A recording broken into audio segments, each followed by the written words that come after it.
buenos días a todos. No me ha dado tiempo a saludar apenas nadie porque he llegado tarde. Nico, cada vez me parezco un poco más a ti, voy llegando ahí ajustado de tiempo. En lo bueno, sí. Así que, bueno, quisiera empezar esta mañana comentando algo que hemos vivido estos 2 días. Nico y yo llegamos ayer por la tarde, después de comer, de un retiro de pastores en Córdoba, en Monteolivos, y la verdad que fue un tiempo muy bueno. Quizá uno a veces va a estos sitios sin saber qué va a ocurrir, ¿no? Pero fue muy bueno ver cómo, en realidad, cómo Dios está haciendo cosas en personas, en lugares tan cercanos a Málaga, cómo hay personas que Dios está usando para que puedan conocer a Jesús, otros. La verdad que tuve la oportunidad de escuchar varios testimonios, varias cosas que me sorprendieron mucho, ¿no? Y uno de los temas que estuvimos tratando, de hecho ese era el tema central de ese retiro, era acerca de la oración. Hablamos acerca de la oración y no hablamos desde una perspectiva teórica, hablamos acerca de la dificultad de la oración. Yo sé que para todos nosotros la oración es un tema familiar. De hecho, esta mañana Nico ha estado durante la primera hora, la escuela bíblica ha estado enseñando acerca de la oración, por qué orar, qué es la oración, cómo podemos utilizar recursos que nos ayuden a orar. Pero en realidad la oración es algo familiar pero misterioso para todos nosotros. Es algo que conocemos pero en realidad no sabemos, no hemos terminado de entender cómo funciona, ¿no? Ahora, a pesar de eso, lo que sí sabemos es que la oración, orar, es una necesidad imprescindible en nuestra vida, ¿no? Y mientras estaba estudiando este fragmento de texto que Cristian ha estado leyendo hace un momento, pensé en lo siguiente, ¿no? Pensé en la forma en la que oramos y en qué oramos cuando pensamos en otras personas que son creyentes. Porque normalmente solemos saber qué orar para personas que no conocen a Cristo, pero ¿qué oramos para personas que son creyentes? ¿Qué oramos para personas que conocen a Cristo ya? ¿No? Me llamó la atención. Ismael, en casa, con Ismael y con Sara, hemos tratado de mantener una costumbre. A ver, tengo que confesar que no siempre la mantenemos. A veces va mejor, otras veces va peor. Pero nos gusta orar a los 3 juntos. Nos gusta, antes de dormir, pues pasar un ratito orando. Es muy interesante porque Ismael en sus oraciones repite 2 cosas. Una de ellas es dar gracias por la comida. Ha heredado la genética de sus 2 abuelos, les gusta la comida. Y otra de las cosas que repite mucho es, le pide a Dios por personas que no conocen a Jesús y que puedan conocer a Jesús. O sea, él tiene un deseo de que otras personas conozcan a Jesús. Todavía tiene que entender que Dios nos usa a nosotros para que las personas conozcan a Jesús. ¿Dios puede usar una varita mágica? Sí, pero Dios no utiliza a nosotros, ¿no? Y en realidad su oración refleja un poco de lo que yo estaba diciendo hace un instante, ¿no? De cómo pensamos que en realidad las personas que no conocen a Jesús necesitan conocerlo y las personas que ya lo conocen no necesitan conocerlo tanto, ¿no? Esa es un poco lo que él muestra y lo que nosotros muchas veces llegamos a pensar. Es curioso que Pablo, en estos primeros versículos de esta carta a los Colosenses, nos da una serie de pistas y nos enseña a cómo podemos orar por otras personas que son cristianas ya. Es decir, Pablo nos habla del cómo, el qué y para qué orar por personas cristianas que parece que están viviendo bien, que parece que sus vidas reflejan lo que realmente creen, ¿no? Y quiero que nos detengamos los primeros minutos del mensaje en pensar acerca del hábito que Pablo tenía al orar por otros cristianos, ¿no? ¿Qué reflejaba? ¿Qué características tenía ese hábito, ¿no? Este fragmento de texto se parece mucho al que estuvo predicando a Nico el domingo pasado, porque empieza prácticamente igual, empieza agradeciendo, ¿no? Pablo y Timoteo, que está con él, comienzan dando gracias. Cuando llega otra persona y dice, mira, ¿sabes qué? En la iglesia de Colosas hay un montón de gente que son que han conocido a Jesús y que ha transformado sus vidas, que han cambiado su forma de vivir, que se aman de una forma totalmente fuera de lo normal. Y eso lo que genera, tanto en Timoteo como en Pablo, es una felicidad que no pueden contener, ¿no? Ambos, incluyendo Epafras, cuando Pablo habla aquí en el versículo 9, no solamente han recibido con mucha felicidad esta información, sino que eso dispara la necesidad de orar por ellos. Dispara la necesidad de pedirle a Dios por ellos, ¿no? Le impulsa, ¿no? Ahora, hay un detalle muy importante en esta primera carta. Pablo no recibe esta información y empieza a orar por ellos, sino que Pablo ya había orado por ellos. De hecho, en el versículo 3 lo vemos, ¿no? Dice que Pablo siempre oraba por estas personas, incluso antes de recibir información. Ahora, cuando Pablo escucha cómo estaban viviendo estas personas, él puede orar de una forma más específica por ellos. Y eso es lo que ocurre aquí. Puede orar de una forma más concreta, pedir de una forma más concreta lo que estas personas necesitan. Y estos son los tres primeros aspectos más importantes de cómo Pablo oraba, son los que vamos a ver ahora, tres cosas que Pablo refleja en la forma en la que él oraba por estos creyentes, ¿sí? Pablo no solamente oraba por ellos, sino que Pablo estaba atento a estas personas. Pablo estaba atento porque Pablo, dice el texto, que él, desde el día que supo, desde el día en que recibieron las noticias, es decir, Pablo tenía deseo de saber cómo estaban viviendo estas personas. Y eran personas que no las conocían. Había un vínculo que se había creado entre ellos que aún sin conocerse generaba un interés. Había un interés apasionado y genuino, ¿no? Yo sé que muchos de aquí os gusta Netflix, os gustan las series. Hay algunas series que os encantan. Yo no soy muy aficionado a las series, pero me he enganchado a alguna, tengo que confesarlo. Me he resistido, pero me he enganchado a alguna serie, ¿no? Algunos de vosotros sabéis a qué serie me enganché, ¿no? De hecho, ahora está la precuela, que es la serie previa. Y una de las cosas que me di cuenta es que cuando comienzas a disfrutar una serie, a vivirla, eso genera un vínculo entre otras personas que también ven esa serie. De hecho, me he encontrado en situaciones donde ante un desconocido, cuando hemos coincidido en que estamos viendo la misma serie, eso ha generado un vínculo, un afecto, una pasión por compartir las virtudes de esa serie en concreto, ¿no? Y en realidad esto es lo que Pablo experimentaba. O sea, para él era un disfrute, un deleite, o sea, no podía evitar la emoción y el interés de saber cómo estaban estas personas que habían conocido, que habían abrazado el Evangelio, que habían conocido a Cristo, ¿no?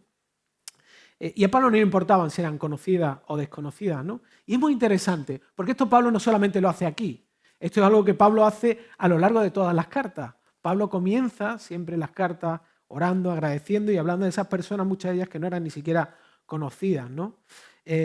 Ahora, si nosotros analizamos cómo oramos, es interesante que si el límite más lejano de nuestras oraciones solamente está orientado a nuestros familiares y amigos cercanos, eso lo que manifiesta es que en realidad nuestro mundo es muy pequeño y es egocéntrico. No entendemos que la oración tiene que ver con mucho más de lo que nos rodea, tiene que ver con el reino de Dios. Tiene que ver con algo que trasciende absolutamente nuestra cercanía y nos traslada a todo el reino de Dios, ¿no?, que se está extendiendo. De hecho, Dios nos llama a las naciones, Dios nos llama al mundo, nos llama a salir fuera de la iglesia, nos llama a salir fuera de nuestra comodidad. Y aunque no todas las personas son misioneros, no quiere decir que todos tenemos que ahora cerrar esto, irnos y dejar las casas y marcharnos, pero sí que nosotros como iglesia deseamos estar involucrados no solamente a través de nuestro dinero, a misioneros, a personas que están justamente llevando a otras personas a que puedan conocer a Dios, a disfrutar, a entregar su vida a Él, sino que queremos apoyarlos a través de la oración, ¿no? Eso es lo que queremos. Esa es una de nuestros deseos apasionados. Y la verdad que me genera cierto nivel de tristeza ver cómo no apreciamos cuando dedicamos un tiempo a orar juntos aquí. Sé que cada uno tiene una vida complicada, compleja, pero creo que todavía no hemos terminado de entender qué significa o qué sentido tiene o el privilegio que supone orar por otras personas, ¿no? Orar por el reino de Dios. Bueno, otro de los aspectos que vemos aquí, que Pablo remarca, es la constancia. Dice Pablo que él repetía constantemente, oraba una y otra vez por estas personas. ¿Tú has experimentado esto alguna vez con algún miembro de tu familia? ¿Has experimentado la constancia? Con tu mujer, con tu marido. ¿Tu hijo no es constante? A veces, no es demasiado constante, ¿no? ¿Cómo suele mostrarlo? Es fácil, ¿no? O sea, aquí en Málaga diríamos, eres un cansino. ¿Por qué eres un cansino? Porque repites una cosa y la vuelves a repetir, y la vuelves a repetir, y la vuelves a repetir, e insistes una y otra vez. Pablo era un cansino, pero era un cansino de los buenos. ¿Sí? Porque en realidad lo que estaba mostrando Pablo era justamente su pasión, ¿no? Conforme algo me apasiona o tengo más interés por esa cosa, más presente va a estar en mi mente, más presente va a estar en mi boca, voy a transpirarlo fuera de mi cuerpo. O sea, realmente lo que Pablo, en su repetición, no estaba mostrando que tenía que hacer esto, sino que estaba mostrando la pasión que había dentro de sí mismo. Ahora dice el texto que Pablo lo hacía constantemente, ¿no? ¿Qué quiere decir que Pablo hacía esto constantemente? ¿Qué pasa? ¿Que Pablo no comía, no trabajaba, estaba orando siempre? La gente iba a su casa, no, estoy orando. ¿No dormía? No, obviamente no se refiere a esto, no se refiere a esto, ¿no? Sino que Pablo siempre los mantenía en su mente. Ya lo he dicho antes, ¿no? Cuando tienes una pasión en tu mente, seguro que en algún momento quieres cambiar de coche y estás cocinando y estás pensando, ay, me voy a comprar este coche, y estás por acá y estás mirando ese tipo de coche, y estás con la familia y estás pensando, ay, este coche pues... es algo que se apropia de tu mente, ¿no? Y esto es lo que Pablo vivía, ¿no? Él había sido apropiado por el bien de los demás, ¿no? Él estaba totalmente entregado a ser un canal a través de la oración hacia los demás, ¿no? Porque en realidad el disfrute de Pablo no estaba en su ministerio, sino estaba en ver la grandeza de Dios, ¿no? ¿Y cómo se veía la grandeza de Dios? Pues obviamente cuando había personas que lo conocían, cuando había personas que realmente tenían un encuentro genuino con Él, ¿no? Eso era ver crecer el reino de Dios, ver cómo Jesús se transformaba en el tesoro, en la esperanza y en la felicidad plena de personas. Eso es lo que disfrutaba. Qué curioso, ¿no? Nosotros normalmente disfrutamos cuando obtenemos beneficio nosotros mismos, pero Pablo no. Pablo, justamente porque tenía a Cristo, podía disfrutar más cuando los demás disfrutaban. Eso era lo que más disfrute le producía a él, ¿no? Por eso para Pablo orar no era un momento desconectado de la vida, no era un momento determinado, ¿no? Sino que era un estilo de vida, era una forma de vivir. Él vivía orando, era como la respiración, ¿no? Pero ¿por qué hacía Pablo esto? ¿Y por qué deberíamos hacer esto nosotros? ¿Por qué deberíamos hacer? Esta mañana hemos estado hablando acerca de por qué orar, ¿no? En realidad, debemos persistir en la oración, no porque es algo que Dios nos pida, no porque Dios nos va a amar más si nosotros nos obligamos a hacer esto más. No, el objetivo es que podamos ver que Dios nos ama en Cristo. Que podamos ver con claridad su carácter. ¿Dónde? En lo que ha hecho en Jesús por nosotros. Y que oremos también para que otras personas puedan vivir esta realidad. Para eso sirve la oración. ¿Sí? La oración no es convencer a Dios, la oración no es ser un pesado para que Dios diga, venga, vale, lo voy a hacer ya. No, la oración lo que busca es que nosotros podamos ver la gloria de Dios, ¿no?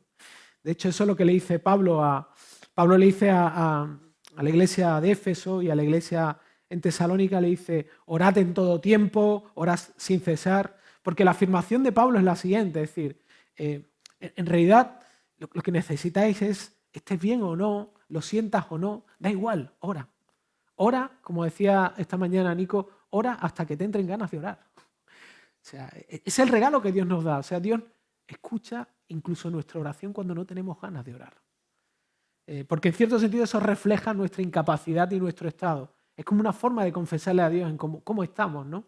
Cuál es nuestra realidad. Así que ora por ti, ora por otros.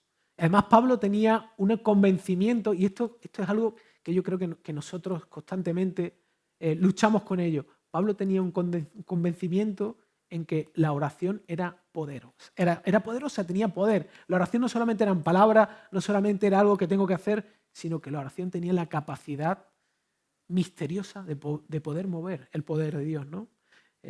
Cuando Pablo escribe a Filemón su carta, que por cierto, posiblemente la escribió junto con esta carta a los colosenses y se enviaron casi con las mismas personas, pero una de las cosas increíbles que dice en el versículo 22, él le dice a Filemón, espero que por vuestras oraciones os seré concedido.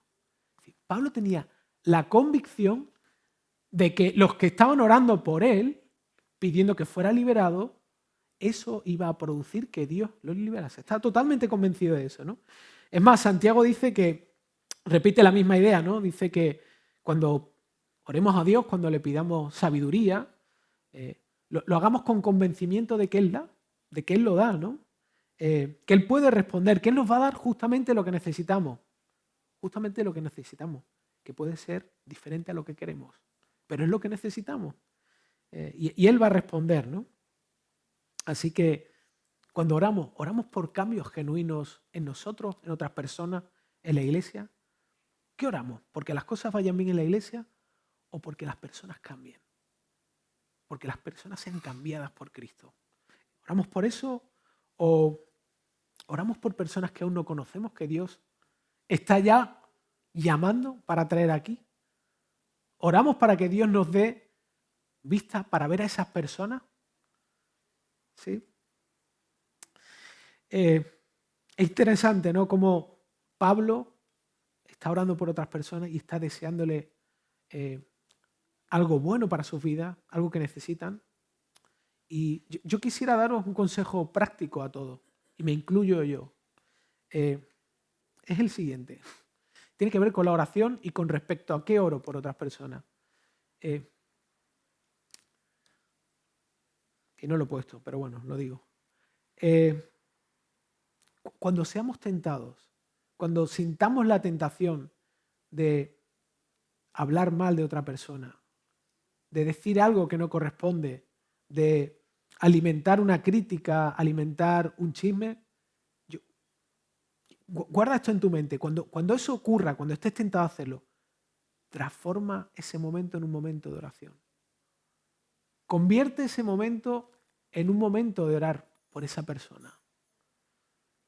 Si realmente nosotros viviéramos esto y lo practicásemos, quiero que pienses cómo se vería la vida de iglesia, cómo nos veríamos nosotros, cómo actuaría Dios entre nosotros, cómo impactaría eso en nuestra vida, cómo impactaría fuera de estas cuatro paredes, ¿no? Y la tercera característica que veo en la forma en cómo Pablo ora, ¿no? Intercede por estos creyentes, es justamente con agradecimiento y peticiones.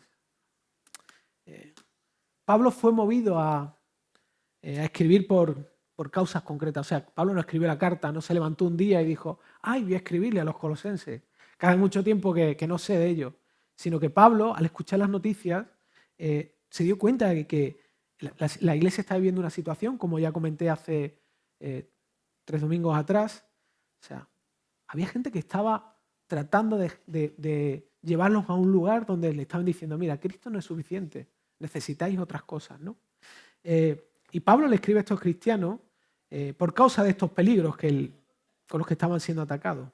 Pero lo primero que hace Pablo es dar gracias por ellos. Había gente allí que estaban como en la cuerda floja, estaban diciendo, bueno, sí, vale, está bien, lo que Pablo vino a contarnos está muy bien, pero en realidad, mira, me gusta más esto que, pues mira, autoayuda por aquí, mira, por aquí, pues mira, este está hablando de psicología y si esto lo conectamos con el Evangelio, pues mira, funciona mejor, o mira, esto realmente el pensamiento positivo, estas frases que, bueno, el Evangelio está bien, Cristo es suficiente, pero... Y estas personas estaban justamente tentadas a caer en estas creencias falsas, pero Pablo da gracias por ellos, ¿no? Yo quiero que pienses en una iglesia donde, imagínate esto, ¿no? Donde una iglesia donde cada vez que se reúnen en una asamblea general, la gente se trata a insultos, la gente se grita, la gente se dice cosas horribles,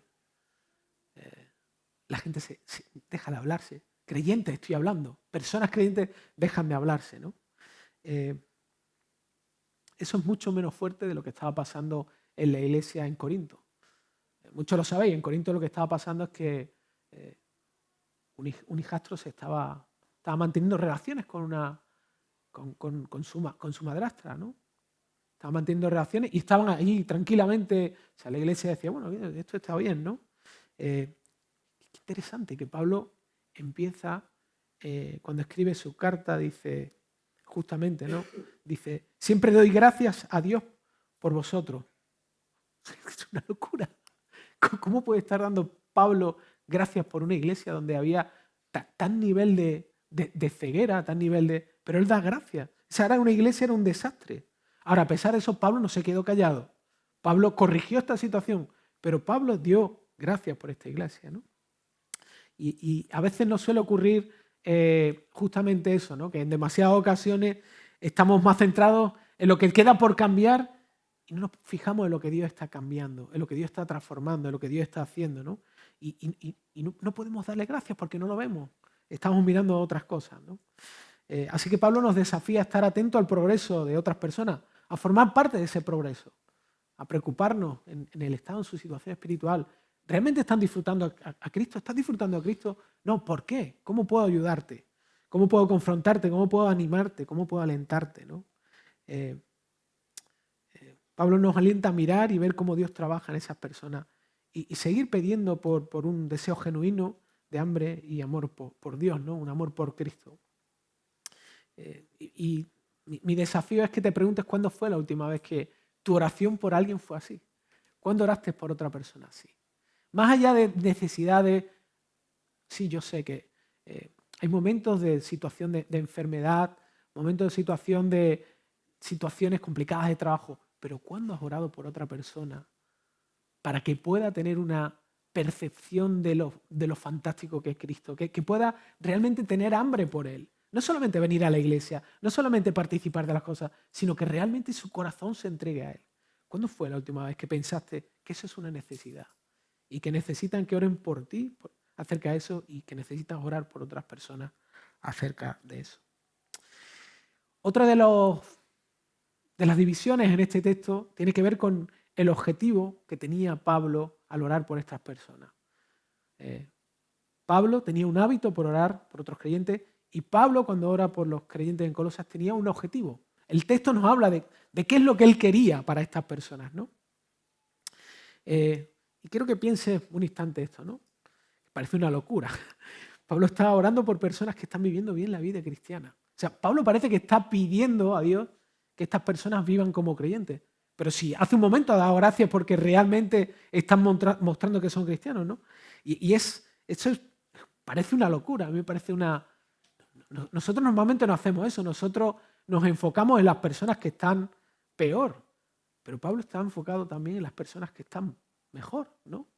Y les dice que sean llenas de conocimiento de la voluntad de Dios en toda sabiduría y comprensión espiritual.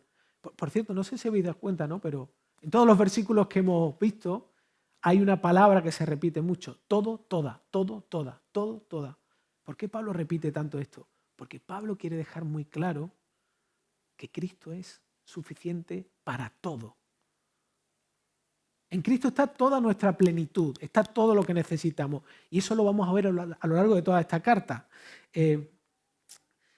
Aparte de esta observación, ¿no?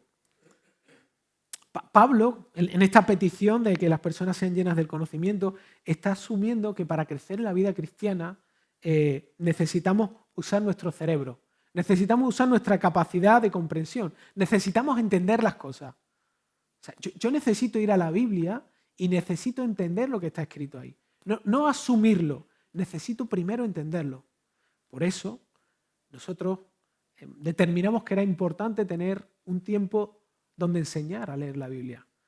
Si alguien no ha tenido la posibilidad de seguirlo, está en nuestra página web. Y justamente lo que Pablo está deseando para estas personas es que primeramente entiendan cuál es la voluntad de Dios, ¿no? Usen su cerebro, como he dicho, ¿no? Juan Calvino dijo algo muy interesante, ¿no? El reformador dijo: la fe cristiana no descansa en la ignorancia, la fe cristiana descansa en el conocimiento. El conocimiento es necesario, ¿sí? Pero Pablo añade más cosas, ¿no?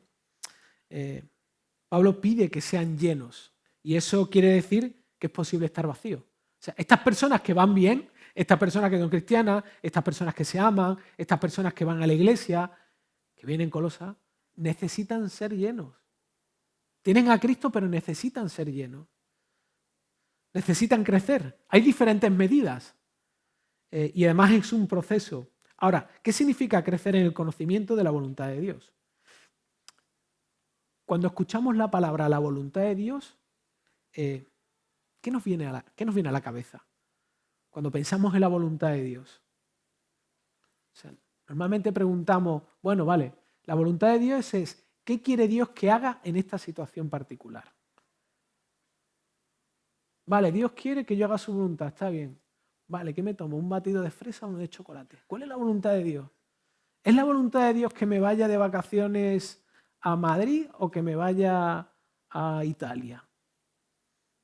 ¿Cuál es la voluntad de Dios, no? Pensamos de esa manera, ¿no? O, ¿con quién quiere que me case, no? Es más, a veces le pedimos hasta señales. Señor, si es tu voluntad, que ocurra algo, qué sé yo, algo sobrenatural, algo... pero la verdad es que en demasiadas ocasiones lo que nos ocurre es que perdemos mucho tiempo tratando de descubrir la voluntad de Dios en cuestiones o en detalles de la vida, mientras descuidamos lo que Dios ya ha dicho, lo que Dios ya ha hablado, que está en la Biblia. O sea, Dios ha dicho un montón de cosas que están ahí, están escritas para nosotros, ¿no? Y quiero poner un ejemplo. Imagínate que te pasa lo que me pasó ayer. Es una estupidez, no es una cosa muy grande, ¿no? Pero llegué a casa y resulta que la puerta de la mampara fue a abrirle Ismael y se cayó la puerta y se descolgó y se cayó allí y ahora esto está roto, hay que arreglarlo, un lío porque casi se golpea con eso. ¿Qué hago en esa situación? ¿Cómo respondo en esa situación? Parece una estupidez porque parece que la voluntad de Dios no tiene nada que ver con esto, ¿no? Arréglala y ya está, ¿no? Pero ¿cómo respondo si eso no lo puedo arreglar? ¿Cómo respondo a esto, no? Nuestra tendencia muchas veces, especialmente en cosas más grandes como una enfermedad, como cuando pierdo el trabajo, como cuando llega algo, tengo un conflicto familiar que no puedo arreglar, solemos desvariar entre buscar una solución rápida, que esto pase rápido, o acabar frustrados o desesperados. Pero Pablo sí nos ha dejado registrado, y Dios a través de Pablo, cuál es la voluntad de Dios en cualquier situación. Y va a ser confrontadora, ¿no? Porque Pablo le dice a los tesalonicenses en el capítulo 5, versículos del 16 al 18, dice, estad siempre gozosos. ¿Cuándo? Siempre. ¿Cuándo? Siempre. Esta mañana me fui a duchar y cuando fui a abrir la ducha estaba cambiado hay un cacharro que gira y sale el agua por arriba o por enfrente, estaba cambiado enfrente, lo abrí y salió el agua fría, helada, y me dio el agua. Pablo dice, estás siempre gozoso. De mí no salió gozo. Lo primero que pensé, digo, cuando vea a Sara le voy a decir, ¿por qué ha cambiado esto? ¿Sí? Y sigue diciendo Pablo, orad sin cesar, da gracias en todo, porque esta es la voluntad de Dios para vosotros en Cristo Jesús. ¿Sí? La voluntad de Dios para ti y para mí es que hables con Dios y que les des gracias. Eso es la voluntad de Dios para ti y para mí. O sea, Pablo no está diciendo aquí que yo tenga que obligarme a hacer esto, sino esto es lo que Dios quiere que yo viva.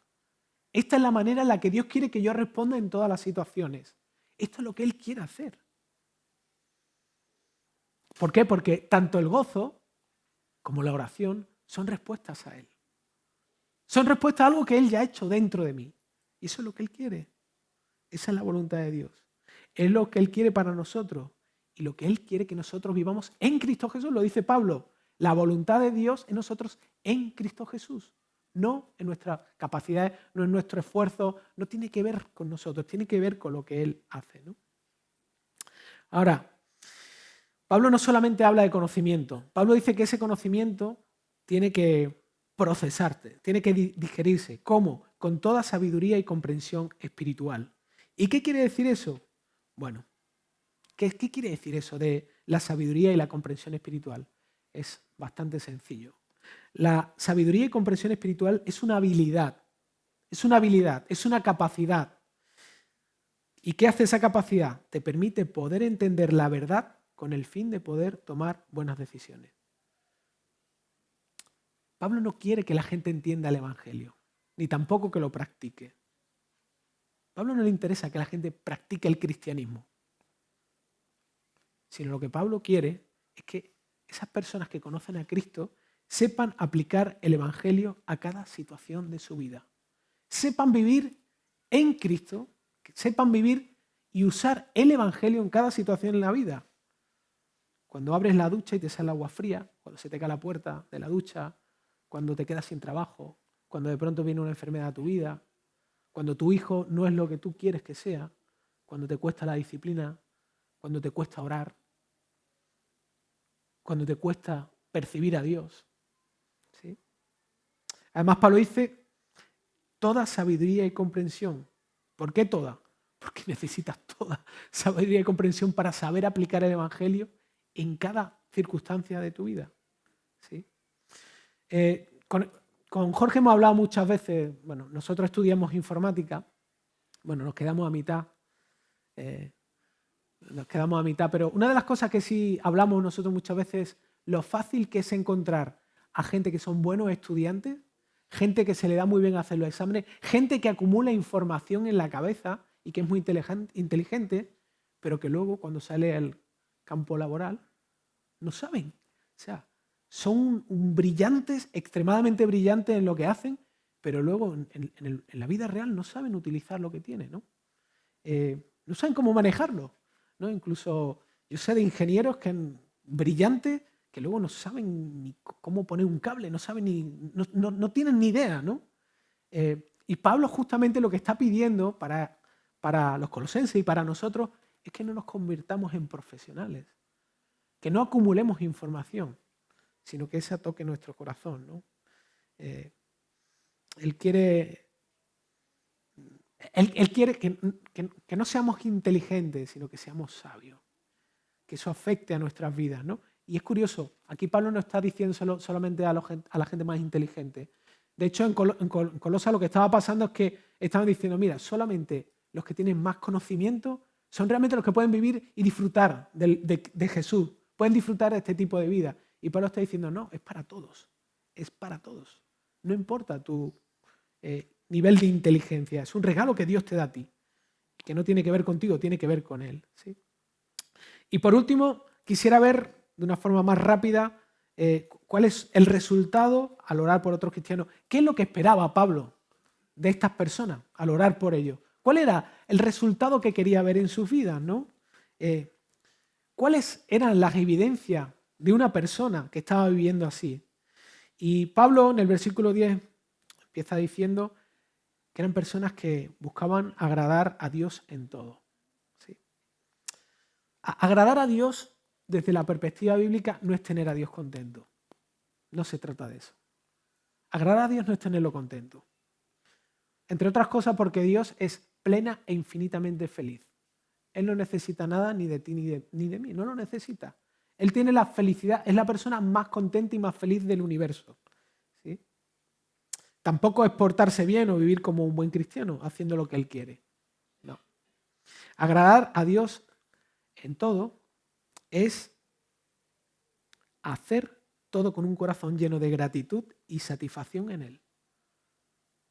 O sea, normalmente cuando pensamos en agradar a Dios, pensamos en cuestiones religiosas. Pensamos, bueno, vale, yo voy a agradar a Dios porque si leo más la Biblia, lo agrado más si oro más, si me involucro más en la iglesia, si le hablo más a más personas acerca de Jesús, entonces le estoy agradando. No se trata de eso. Se trata de que todo lo que yo haga, sea religioso o no, lo haga con un corazón lleno de gratitud y satisfacción en Él.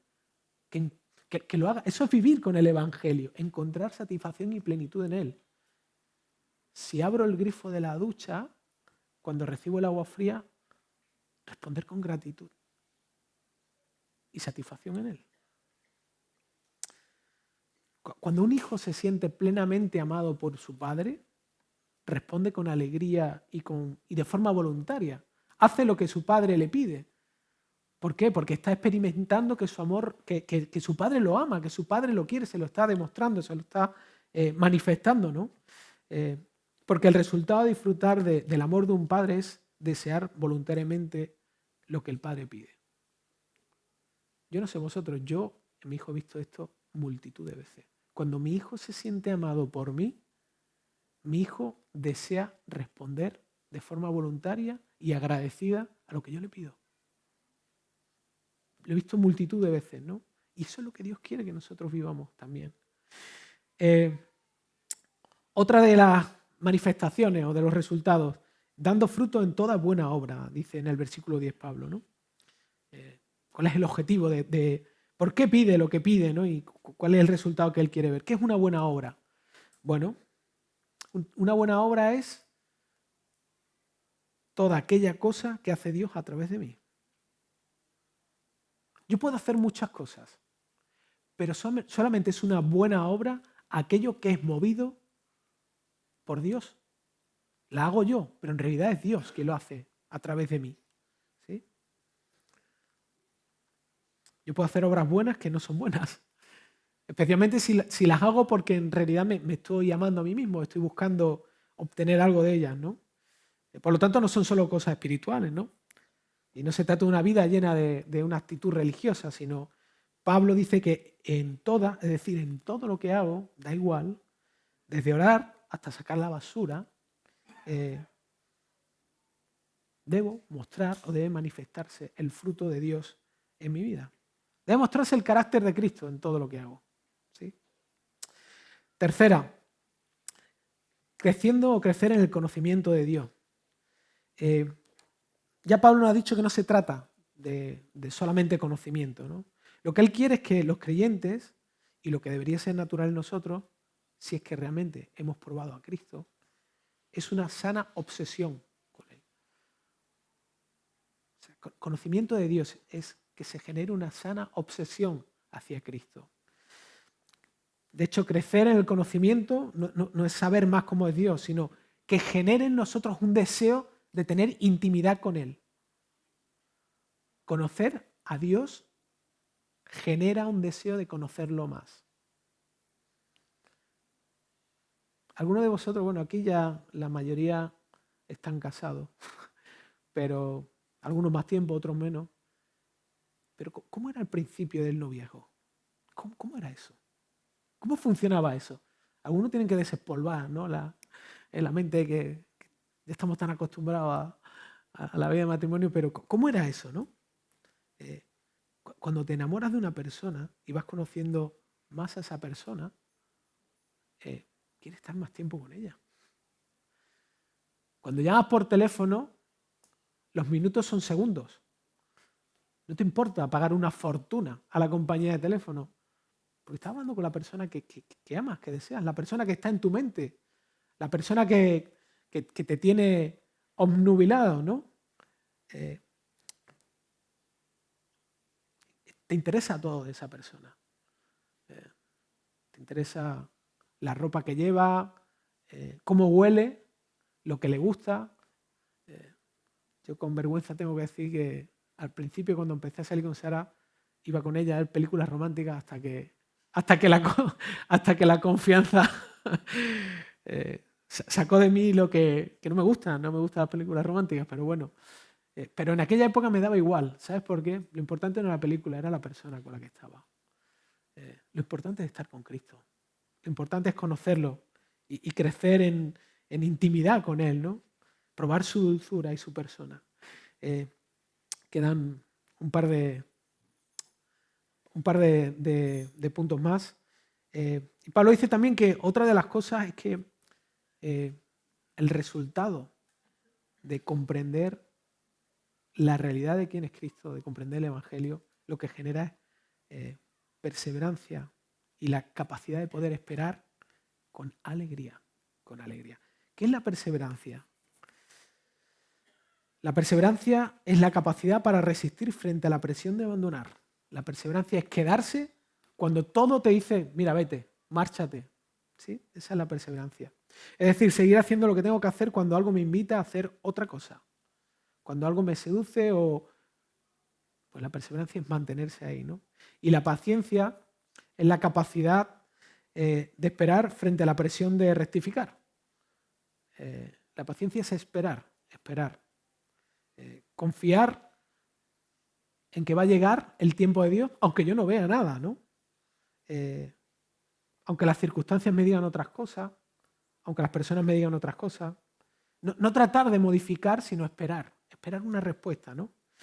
Dice, hay una cita de Margaret Thatcher, la dama de hierro, ¿no? Os suena, ¿no? Esta mujer más dura y más fuerte que formó parte del gobierno británico, y ella decía algo muy interesante, nos decía, yo soy extraordinariamente paciente siempre que al final me salga con la mía. Ahí soy paciente, la más paciente, ¿no? Todos somos extremadamente pacientes, somos muy pacientes. Cuando las cosas van bien. Cuando las cosas van bien somos pacientes. Ahora, nuestra paciencia se muestra en realidad en la forma que respondemos cuando no vemos la solución, ¿no? Cuando no vemos la solución, cuando no vemos la luz al final del túnel, entonces nos damos cuenta de que nuestra paciencia no es tanta paciencia. Somos pacientes y perseverantes cuando queremos vengarnos, cuando queremos que alguien que nos ha dañado reciba lo que merece. Ahí sí podemos ser pacientes y perseverantes. O incluso podemos resignarnos. Una persona resignada puede ser paciente y perseverante. Es lo que me toca hacer. A ver, me tengo que levantar todos los días a trabajar. Yo puedo perseverar en el trabajo. Sí, hay motivaciones por el dinero que sea, pero yo puedo perseverar con resignación. ¿Sí? Pero Pablo lo que está diciendo es que este tipo de personas, y lo que él quiere y lo que Dios quiere, es que este tipo de personas, en medio de esa situación, puedan experimentar gozo, puedan experimentar alegría, puedan experimentar felicidad. Y ninguno de nosotros experimentamos eso de forma natural, ¿no? Y por último, Pablo dice que gratitud y gozo, ¿no? Quiere que estas personas vivan con un corazón lleno de gratitud y de gozo. A ver, lejos de lo que pensamos, Dios no es una persona, no es un ser aburrido y frío. Porque en realidad experimentar quién es Él por medio de conocer y apropiarse del Evangelio produce un tipo de felicidad verdadera y profunda. No una felicidad superficial, algo profundo y verdadero. Y en realidad es que la gratitud y el gozo son el resultado de vivir lo que Dios dice que somos. Hijos amados que aún están siendo cambiados. Esto es por lo que está orando Pablo. O sea, hay gente que ya son creyentes, que han conocido a Cristo, pero necesitan, y esta es una tarea que nos va a llevar el resto de nuestra vida, entender lo que Dios ha hecho por nosotros y en quién nos ha convertido. Él, no nosotros, sino lo que Él ha hecho por nosotros. Hablaba en este retiro con un chico acerca de la identidad y me dijo, uno de los grandes problemas que tenemos en la sociedad es que la sociedad genera identidades y la gente acaba creyéndosela. Identidades que no son verdaderas. La identidad de género lo que hace es generar múltiples tipos de identidades que no son reales. La única identidad verdadera, como decía Francis Schaeffer, la verdad verdadera que está en la Biblia, la única identidad verdadera que nos permite vivir de una forma profunda es la identidad que Dios nos ha dado en Cristo. Yo, como hablaba 3 domingos atrás, yo puedo ser español, puedo ser malagueño, pero en Cristo soy un hijo de Dios. Puedo ser una persona imperfecta, puedo ser una persona llena de errores, pero en Cristo soy un hijo de Dios. Y eso es lo que Pablo quiere que estas personas abracen, ¿no? Ahora bien, esto es lo que Pablo espera que vivan estas personas. Estos son los resultados que Pablo espera de estas personas. Son los resultados que Dios espera de cada uno de nosotros. Ahora, ¿cómo puedo vivir así, no? ¿Cómo puedo vivir de esta manera? El versículo 11 nos da la respuesta. Fijaos, dice, ser fortalecidos en todo sentido con su glorioso poder. Es una palabra que expresa algo tremendamente grande. O sea, para poder vivir así no necesitamos ayuda, necesitamos el poderoso poder de Dios. Eso es lo que necesitamos. No hay otra forma. Solo es Dios quien tiene todo lo que yo necesito para poder vivir, todo lo que tú necesitas para poder vivir. No podemos vivir sin eso, no podemos vivir sin el poder que Dios nos da. Si Dios no nos da la capacidad, no podemos vivir. ¿Por qué Pablo ora por estas personas? Y pide esto. Porque Dios tiene que dar esto. Porque necesitan que Dios les dé esto. ¿Y cómo obtenemos esto? Pidiéndolo. Por eso Pablo ora con insistencia, porque ni los colosenses, ni tú, ni yo podemos conseguir vivir así. Y sé que queremos vivir así, y tratamos de vivir así utilizando diversos medios. Pero la solución es más sencilla, es ir a Dios, pedirle perdón por no haber acudido a Él y pedírselo. ¿De qué se trata la vida cristiana? Vivir como cristiano es sencillo. Es usar los recursos de otro, que son gratis. Usar los recursos de otros. Dejar de intentar de usar nuestros propios recursos, ¿no? Usar los recursos de otro, y se trata de lo que Dios quiere hacer en mí. Es utilizar los medios que Dios me ha dado para conectarme a su poder. Y los medios que Dios me ha dado para conectarme a su poder son tan sencillos como extender la mano y pedir. Como un mendigo, pedirle a Él, ¿no? Por eso Pablo le pide a Dios que haga esto para los colosenses, también para nosotros, pero también nos impulsa a que nosotros hagamos esto entre nosotros mismos, que lo pidamos para nosotros y lo pidamos para otros. Y ¿sabes qué? Algo con lo que voy a terminar ya el mensaje, algo que pensaba después de leer, ¿no?, esta oración de Pablo, tan confrontadora, porque yo me siento muy pequeño al lado de esta realidad. Es que alguien ya oró por nosotros pidiendo esto. Y Pablo lo refleja en Romanos, ¿no? 8, capítulo 8 me encanta. Versículos del 32 al 34 dice, el que no eximió ni a su propio Hijo, sino que lo entregó por todos nosotros, ¿cómo no nos concederá también con Él todas las cosas? Todas las cosas, ¿no? Repite Pablo ahí la misma palabra, todas las cosas. ¿Quién acusará a los escogidos de Dios? Dios es el que justifica. ¿Quién es el que condena? Cristo Jesús es el que murió. Así, más aún, el que resucitó, y aquí viene la perla. El que además está a la diestra de Dios, el que también intercede por nosotros. Cristo está ahora mismo sentado al lado de Dios, orando lo mismo que Pablo está orando por los colosenses. O sea, Cristo está intercediendo no para salvarnos, porque ya nos salvó, sino para que realmente podamos apropiarnos y desear tener una experiencia con la realidad de que somos hijos de Dios, de que somos amados por Dios. Así que vamos a terminar